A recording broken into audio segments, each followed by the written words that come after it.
Doctor గారు, ఈనాటి మన జీవన విధానంలో ఏ అంశం గురించి తెలియచెప్పుతున్నారు? ఇవాళ మనం ఏంటంటే ముందు వారంలో మనం శ్లేష్మంలో అంటే కఫంలో ఉండేటువంటి రకాల గురించి మొదలుపెట్టాం. ఒకటి చెప్పుకున్నాం కదా! ఈరోజు ఒక 2 రకాల కఫాల గురించి చెప్పుకుందాం మనం. ఇవాళ మనం చెప్పుకోబోయేటువంటివి ఏంటంటే 2 రకాలు మనం పేర్లు చెప్పుకున్నాం కదా! అవలంబక కఫము, క్లేదక కఫము, బోధక కఫము, తర్పక కఫము, శ్లేషక కఫము అని చెప్పి 5 రకాలు.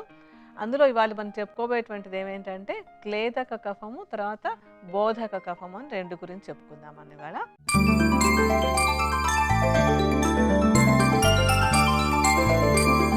క్లేదక కఫం అనేటువంటిది మనకి స్టమక్‌లో అంటే జీర్ణాశయంలో ఉంటుందన్నమాట ప్రధానంగా ఇది.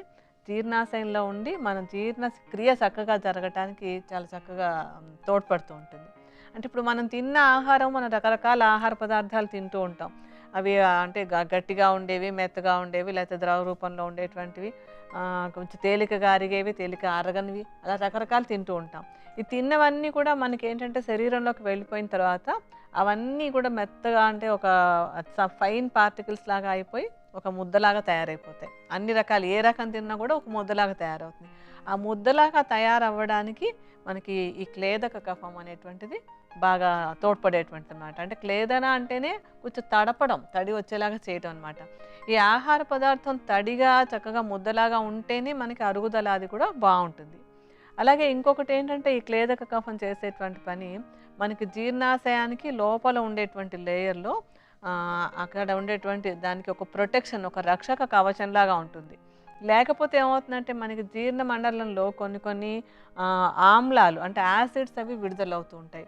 ఈ యాసిడ్స్ అన్నీ వెళ్ళి జీర్ణాశయం యొక్క గోడల మీద గనుక పనిచేసినట్టయితే మనకి హైపర్ ఎసిడిటీ రావటం, అల్సర్స్ రావడం ఇలాంటి సమస్యలొస్తాయి.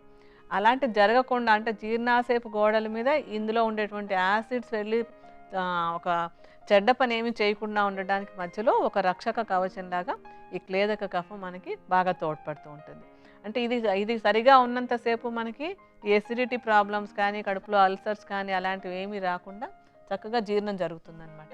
ఈ జీర్ణక్రియ చక్కగా జరగటం వల్ల ఏమవుతుందంటే మనకేవో వాంతులు అవ్వటము, విరేచనాలు అవ్వటము, కడుపు నొప్పి రావడం ఇలాంటి ఇబ్బందులు ఏమీ లేకుండా ఉండేటట్టుగా ఈ క్లేదక కఫం అనేది మనకి తోడ్పడుతూ ఉంటుంది. అంటే క్లేదక కఫం సరిగా లేనట్టయితే కనుక మనకి హైపర్ ఎసిడిటీ కానీ, అల్సర్స్ రావడం కానీ, లేకపోతే జీర్ణక్రియ సక్రమంగా చీటికి వాటికి ఈ విరేచనాల ప్రాబ్లమ్స్ రావడం, లేకపోతే వాంతులు అవ్వడం ఇలాంటివన్నీ కూడా జరిగే అవకాశం ఉంది. సో స్టమక్‌లో జరగాల్సినటువంటి క్రియ అంతా చక్కగా జరిగి మనం తిన్న ఆహారం చక్కగా వంట పట్టేలాగా మనకి క్లేదక కఫం అనేటువంటిది తోడ్పడుతుంది. అలాగే రెండోది ఇంకొకటి ఏది మనం బోధక కఫం గురించి కూడా చెప్పుకుంటామని చెప్పాను కదా! ఈ బోధక కఫం అనేటువంటిది నాలుక మీద ఉంటుంది. అంటే మన నాలుక మీద ఉండి మనం తిన్న ఆహారం మనకి రుచి తెలియడానికి కారణమైనటువంటిది బోధక కఫం. ఇది సరిగా పనిచేస్తే మనకి చక్కగా టేస్ట్‌లన్నీ బాగా తెలుస్తాయి.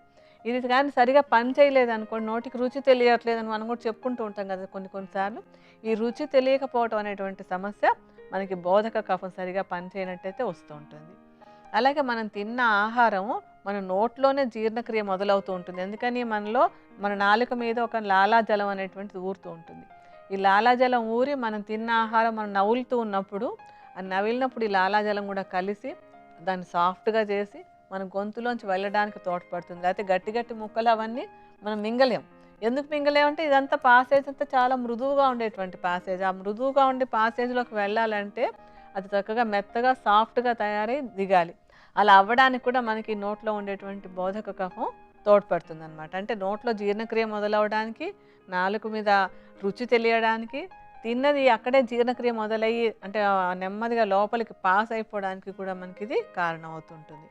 అలాగే నోట్లో ఉండే చిగుళ్ళు నాలుక ఆరోగ్యంగా ఉండడానికి, మనకి నోట్లో నుంచి ఎలాంటి బ్యాక్టీరియా కానీ, వైరస్ కానీ శరీరంలోకి ప్రవేశించకుండా అడ్డపడడానికి కూడా ఈ బోధక శ్లేష్మ అనేటువంటిది తోడ్పడుతూ ఉంటుంది. అంటే ఈ బోధక శ్లేష్మ కానీ మళ్ళీ సరిగ్గా పని చేయలేదనుకోండి, మనకి నోటికి సంబంధించినటువంటి రకరకాల సమస్యలు వస్తూ ఉంటాయి. ఒకటి టేస్ట్ తెలియకపోవడం అనేటువంటిది కానీ, లేకపోతే నాలుక మీద ఒక పెద్ద కోటింగ్ లాగా ఏర్పడిపోయి ఒక అజీర్ణ లక్షణం వస్తూ ఉంటుంది. అలాంటిది రావచ్చు. లేకపోతే చిగుళ్ళకి సంబంధించినటువంటి అనారోగ్యాలు, చిగుళ్ళలో ఇన్ఫెక్షన్స్ రావడం, చిగుళ్ళు వాచటం ఇలాంటి సమస్యలన్నీ వస్తూ ఉంటాయి. మళ్ళీ ఇంకా లేకపోతే ఏంటంటే నోరు బాగా ఎండిపోయినట్టు అయిపోయి అసలు లాలాజలమే ఊరకపోతే మనం అప్పుడప్పుడు గమనిస్తూ ఉంటాం, నోరు ఎండిపోయింది అనుకుంటూ ఉంటాం. ఆ నోరు ఎండిపోవడం అనేది జరగకూడదు. అలాంటి సమస్య కూడా బోధక శ్లేష్మ సరిగా లేనట్టయితే నోరు ఎండిపోవడం లాంటి సమస్య అది వస్తూ ఉంటుంది. ఆహారం మింగలేకపోవడం లాంటి సమస్యలు ఇలాంటివన్నీ వచ్చేందుకు అవకాశం ఉంటుందన్నమాట. ఈ క్లేదక కఫం అలానే బోధక కఫం వీటి పనితీరు సక్రమంగా ఉండాలంటే ఎలాంటి జాగ్రత్తలు వీటి కోసం ఏంటంటే ఇప్పుడు మనకి ముఖ్యంగా క్లేదక కఫం అనేది స్టమక్‌లో ఉంటుందని చెప్పాను కదా! ఇది బాగా సరిగా ఉండాలంటే ఏంటంటే, సరైన సమయానికి ఆహారం తీసుకోవడం చాలా ఇంపార్టెంట్. ఎందుకంటే అది అక్కడ ఉన్నంత సేపు ఆ కఫం కరెక్ట్‌గా ఉన్నంత సేపు మనం ఆహారం ఇచ్చినట్టయితే బాగా పనిచేస్తుంది. మనం ఆహారం అందించకపోయినట్టయితే గనుక ఆ కఫం తగ్గిపోతూ ఉంటుందన్నమాట. అలా జరగకూడదు కనుక సమయానికి ఆహారం తీసుకోవడం ముఖ్యమైనటువంటిది. అలాగే ఇది బాగా పనిచేయాలంటే ఏంటంటే, ఎక్కువ కారమో లేకపోతే మసాలాలో బాగా అంత పెరుగు దట్టించి ఎక్కువ అంటే తేలికగా అరగనివి కానీ, లేకపోతే కడుపులో మంట పుట్టించేటువంటివి కానీ ఎక్కువ తీసుకోకూడదు. అలాంటి ఆహార పదార్థాలు తీసుకోకుండా ఉన్నట్టయితే కనుక క్లేదక కఫం చక్కగా పనిచేస్తుంది. అలాగే బోధక కఫానికి కూడా అంటే నాలుక మీద ఉండేటువంటి దానికి కూడా ఏంటంటే, ఎక్కువ వేడిగా ఉండేటివి కానీ, లేకపోతే మరీ ఎక్కువ కారంగా ఉండేటివి కానీ తీసుకున్నట్టయితే కనుక ఈ బోధక కఫం కొంచెం డ్యామేజ్ అయ్యేందుకు అవకాశం ఉంటుంది. ఎందుకంటే కరెక్ట్ టెంపరేచర్ సరిగా ఉండేలాగా, పరిమాణం సరిగా ఉండేలాగా తీసుకోవటం, నెమ్మదిగా నమిలి తినడం అనేటువంటిది కూడా ఇంపార్టెంట్. మంచివన్నీ తీసుకున్నా కూడా గబగబా మింగేసినట్టయితే ఈ బోధక కఫము ఈ తిన్న ఆహారం 2 కలవవు. అందుకని మింగడం కాకుండా నిదానంగా తీసుకోవడం, తర్వాత ఎక్కువ వేడి కాకుండా రూమ్ టెంపరేచర్‌లో ఉండేలాగా తీసుకోవడం అనేటువంటిది కూడా ముఖ్యం. అలాగే ఎక్కువ చల్లగా ఉండేటువంటి పదార్థాలు కూడా ఈ కఫానికి ఇంబాలెన్స్ కారణం అవుతాయి గనక, మరీ చల్లగా ఉండేటువంటివి కూడా తీసుకోకూడదు. కరెంట్ సమయానికి తినడం హితము, మితము అని చాలా సార్లు చెప్తూ ఉంటాను నేను. హితంగా ఉండేటువంటివి మితంగా తీసుకుంటూ ఉంటే మనలో ఉండేటువంటి ప్రతి సిస్టము చక్కగా పనిచేస్తుంది అది. ఈనాటి మన జీవన విధానంలో క్లేదక కఫం అలానే బోధక కఫం గురించి చాలా చక్కగా వివరించారు. ధన్యవాదాలు డాక్టర్ గారు.